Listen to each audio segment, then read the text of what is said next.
On a essayé de me cancel sur les réseaux sociaux. En fait, c'est plus l'œuvre d'une personne qui n'a pas apprécié mon contenu sur TikTok et qui a décidé de le faire savoir sur Twitter.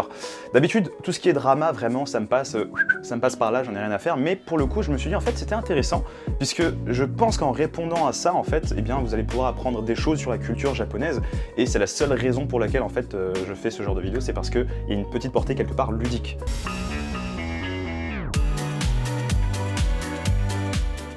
Comme je le disais, cette personne n'a pas apprécié une vidéo spécifique qui a été postée sur TikTok en fait. Vous savez, sur TikTok, je poste un petit peu de tout et n'importe quoi. Je poste des vidéos de nourriture, des conseils de voyage. Et la vidéo en question, en fait, c'est une vidéo où je montrais un petit peu la drague de rue au Japon. Le vrai problème, c'est que cette personne, en fait, a critiqué un truc que l'on voit dans la vidéo, mais qui est un pan de la culture japonaise. Donc, en fait, elle a critiqué la personne, la vidéo, le tout sans connaître tout ça. Du coup, je peux pas vraiment lui en vouloir à la personne, mais cette vidéo, elle va mettre en lumière quelques petits points intéressants. Parce que j'ai vu des dizaines et des dizaines de commentaires de personnes qui disaient « Mais pourquoi tu restes là, les bras croisés sans rien faire, pourquoi tu n'agis pas ?» Du coup, je pense que c'est important d'apporter des précisions. Déjà, pour commencer, je vous laisse découvrir la vidéo. Les deux là, les deux, regardez. Venez, on les prend en filature, c'est bon, il y en a marre. Regardez, ça fait la technique de l'entonnoir. Donc on te prend à deux, on va chacun sur une aile et on te coupe l'aile. Et voilà, ils ont abandonné. Moi, en fait, il va attaquer ceux qui sont derrière moi. J'ai vu. J'ai utilisé mon radar magique et il va aborder les deux meufs suivantes. C'est incroyable. Wesh, lui, ils sont physiques, wesh, c'est quoi ça? C'est quoi ces prédateurs, wesh? Carrément, il met les mains. C'est pas validé ça, hein. Ça, on n'approuve pas. Hein. Donc le tweet en question disait « Japania qui filme des japonaises en train de se faire harceler physiquement par des hommes dans la rue, il rigole. Il a bien supprimé son TikTok. » Juste avant ça, elle avait ajouté « Trop choqué, il voit des femmes en danger en train de se faire toucher et courser par des hommes. Son premier réflexe est de filmer en disant « Ah ah ah ah, regardez leur méthode. » Quel genre de monstre fait ça?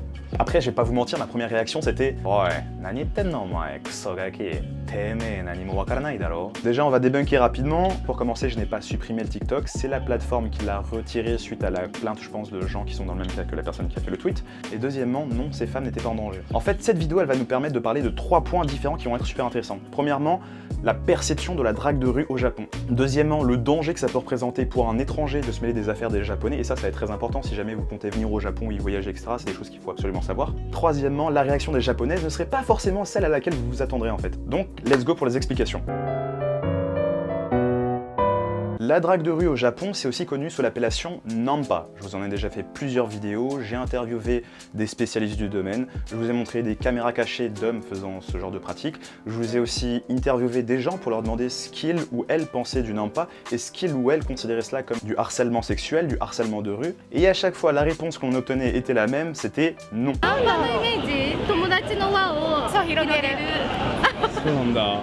Nampaのイメージは悪いイメージじゃない？人による。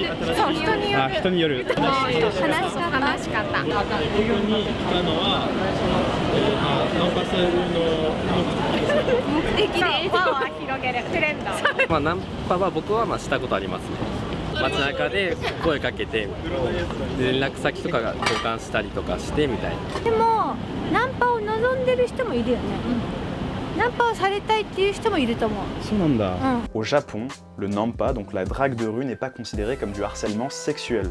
Je peux comprendre que ça choque certains occidentaux, parce qu'en France, on n'a plus vraiment cette culture de la drague de rue. Souvent, c'est fait par des personnes assez mal intentionnées qui font ça de façon vachement lourde. Et du coup, globalement, on a une image vraiment de harcèlement sexuel, et c'est quelque chose qui est punissable par la loi. Sont des pratiques que les gens ne veulent pas vraiment voir dans la rue.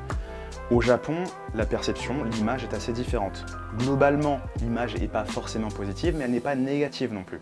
Au Japon, la drague de rue, c'est quelque chose qui est démocratisé. En fait, si vous êtes dans un grand quartier, vous allez forcément voir du nampa si vous faites attention. Vous allez voir un gars aborder une fille, faire la conversation, etc. Souvent, ça va résulter sur un échange de contacts, de numéros de téléphone. Parfois, la fille va accepter la conversation, mais refuser d'échanger les contacts. Et dans d'autres cas, la fille va juste ignorer la chose. Pareil, au niveau des Japonais qui font du nampa, vous allez avoir plusieurs types de dragueurs. Vous allez avoir le dragueur classe qui va dire bonjour et qui, s'il voit que la fille n'est pas réceptive, va passer son chemin et dire au revoir. Vous allez avoir ceux qui vont un petit peu plus tenir la chandelle. Si la fille dit non, je suis pas intéressé, ils vont faire ah t'es sûr, etc. sur peut-être 5 mètres de plus avant d'abandonner. Eux, on peut les considérer comme des relous. Et vous avez une troisième catégorie, eux sont les pires, sont les plus chiants en fait. Ils vont mettre leur corps en opposition en mode ah excuse-moi mademoiselle, oh désolé, etc. Ce genre de choses en fait, c'est quelque chose que j'ai déjà vu le soir, etc. Donc les filles elles sont souvent obligées de faire un mouvement sur la droite ou sur la gauche pour les éviter. Mais encore une fois, il n'y a pas de mise en danger, il n'y a pas de harcèlement et même les filles ne le perçoivent pas comme du harcèlement sexuel. J'ai interrogé beaucoup de femmes sur le sujet, c'était le même son de cloche qui revenait, c'est que ces types sont super lourds, elles ont pas envie de faire face à ce genre de drague qu'elles trouvent vraiment nul à chier, mais ça n'arrive pas non plus au stade de harcèlement sexuel d'après elles. Je sais que c'est quelque chose qui peut nous choquer nous en Occident, puisqu'on n'a pas du tout la même vision de la chose, hein. En France il suffit que tu poses un doigt sur la fille pour que ce soit considéré comme du harcèlement sexuel, ce que je trouve justifié parce qu'à aucun moment un homme doit poser ne serait-ce qu'un doigt ou toucher une femme qu'il ne connaît pas. Et puis c'est aussi au niveau des énergies, des intentions, l'agressivité, tout ça, elle est totalement différente entre le Japon et la France. En France, les personnes peuvent être un petit peu amères, hein, si jamais ils se prennent un vent, un bâche, etc. Ils peuvent être agressifs, mais au Japon, même s'ils sont lourds, ils vont quand même rester polis et courtois. Bref, drague de rue, France-Japon, perception différente, mais le danger c'est de faire une sorte d'ethnocentrisme, ce serait de prendre nos valeurs françaises et de la façon dont on perçoit les choses et qu'on les voit, et de transposer ça au Japon où eux ils ont une vision totalement différente de la chose. Donc attention à pas arriver avec nos gros sabots et dire bah non en fait si telle personne fait ça, c'est ça. Faut comprendre les us et coutumes du pays en question. La vidéo en question, j'étais dans le quartier de Shimbashi à Ginza Corridor, c'est une rue qui est connue pour être la rue de la drague. C'est une rue où les hommes viennent pour draguer et les femmes viennent pour être draguées. Ginza Corridorは何しに来た？ナンパされに来た。でしょ？ Je répète pour que ce soit bien clair pour tout le monde, mais dans la vidéo en question, les types sont en train de faire du nampa dans la rue de la drague. Ils sont très lourds, je ne cautionne pas ce qu'ils sont en train de faire, mais à aucun moment les femmes sont en danger. Dans cette rue, il y a des centaines et des centaines de personnes. Juste à côté du lieu en question, il y a même un petit poste de police. Elles sont même en train de courir au sens opposé du poste de police, donc vraiment si elles sentaient qu'il y avait danger ou si elles se sentaient agressées, vous inquiétez pas, ce serait passé d'une façon totalement différente. Donc déjà, je voulais éclaircir ce premier point. Deuxième chose, je vais vous expliquer pourquoi c'est ultra dangereux pour un étranger de se retrouver dans une embrouille, tout simplement.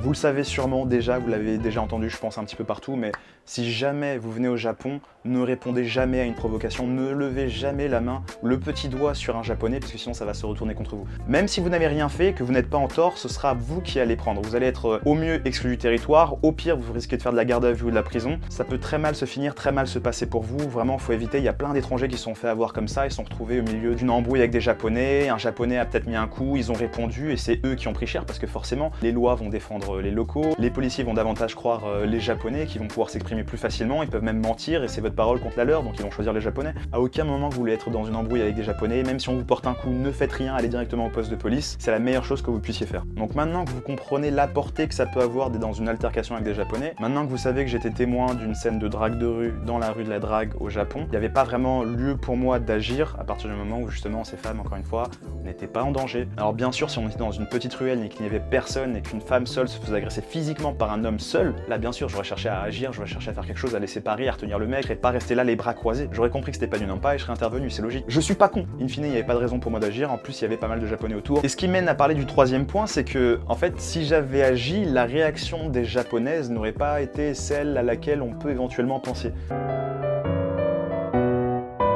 Tu sais, en France, quand t'as un ou plusieurs mecs qui sont en train de parler à des filles, mais que tu sens qu'elles sont pas à l'aise, qu'elles ont pas envie d'être avec eux, etc.